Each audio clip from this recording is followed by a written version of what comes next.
সীমান্তে বেড়েছে অস্ত্রের ঝনঝনানি। নির্বাচনকে কেন্দ্র করে চোরাকারবারি আরও বেশি সক্রিয় হয়ে উঠেছে অস্ত্রের চোরাচালানি। সীমান্তের কিছু এলাকা উন্মুক্ত থাকায় অস্ত্র চোরাচালানি এই পথই বেছে নিয়েছে চোরাকারবারিরা। ফলে আইনশৃঙ্খলা পরিস্থিতি নিয়ে দেশজুড়ে ছড়িয়ে পড়েছে উদ্বেগ এবং আশঙ্কা। রাজশাহী ও চাঁপাইনবাবগঞ্জ সীমান্তে অবৈধ অস্ত্র পাচারের তৎপরতা নতুন করে এই উদ্বেগ সৃষ্টি করেছে। আসন্ন সংসদ নির্বাচনকে সামনে রেখে সীমান্ত দিয়ে আগ্নেয়াস্ত্র এনে মজুত করার একটি সক্রিয় নেটওয়ার্ক কাজ করছে, এমন তথ্যই উঠে এসেছে রাজশাহী ১ ব্যাটালিয়নের অনুসন্ধানে। সূত্র বলছে, চাঁপাইনবাবগঞ্জ জেলার প্রায় ১৩০ কিলোমিটারের সীমান্তের মধ্যে অন্তত ৪০ কিলোমিটার এলাকায় নেই কোনো কাঁটাতারের বেড়া। এই অরক্ষিত অংশই হয়ে উঠেছে অস্ত্র লেনদেনের প্রধান পথ।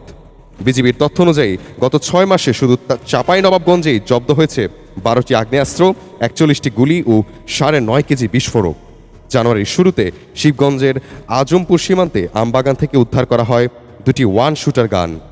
সম্প্রতি যেসব অস্ত্র ধরা পড়ছে তার বড় অংশই ৯mm পিস্তল। রাজশাহীর গোদাগাড়ি, পবা, বাগা ও চারঘাট সীমান্ত দিয়ে ঢুকে এসব অস্ত্র ছড়িয়ে পড়ছে দেশের বিভিন্ন অঞ্চলে। আইনশৃঙ্খলা বাহিনীর একাধিক সূত্র বলছে, সাম্প্রতিক অভিযানে জব্দ হওয়া অস্ত্রের বেশিরভাগই পিস্তল ও গুলি, যা সাধারণত ভোট কেন্দ্র দখল, ভীতি প্রদর্শন ও রাজনৈতিক সংঘর্ষ কাজে লাগায় সন্ত্রাসীরা।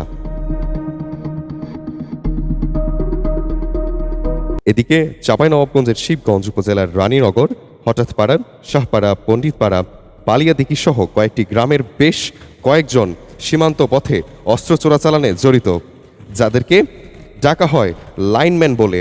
আর সবচেয়ে আশঙ্কার বিষয় হলো, নির্বাচন সামনে রেখে সীমান্তবর্তী ২৭ জেলায় ৭৮৭ জন লাইনম্যানের সন্ধান পাওয়া গেছে, যাদের মাধ্যমে চলছে অস্ত্রের চোরাচালান রয়েছে। পুলিশের রাজশাহী রেঞ্জের ডিআইজি মোহাম্মদ শাহজাহান বলেন, অস্ত্র উদ্ধারে পুলিশ সদর দপ্তরের নির্দেশনায় বিশেষভাবে কাজ করছেন তারা।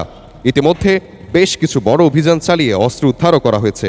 সীমান্ত অপরাধ কমেছে, ভোটের পরিবেশও রয়েছে স্বাভাবিক, বলছেন এমনটাই তিনি।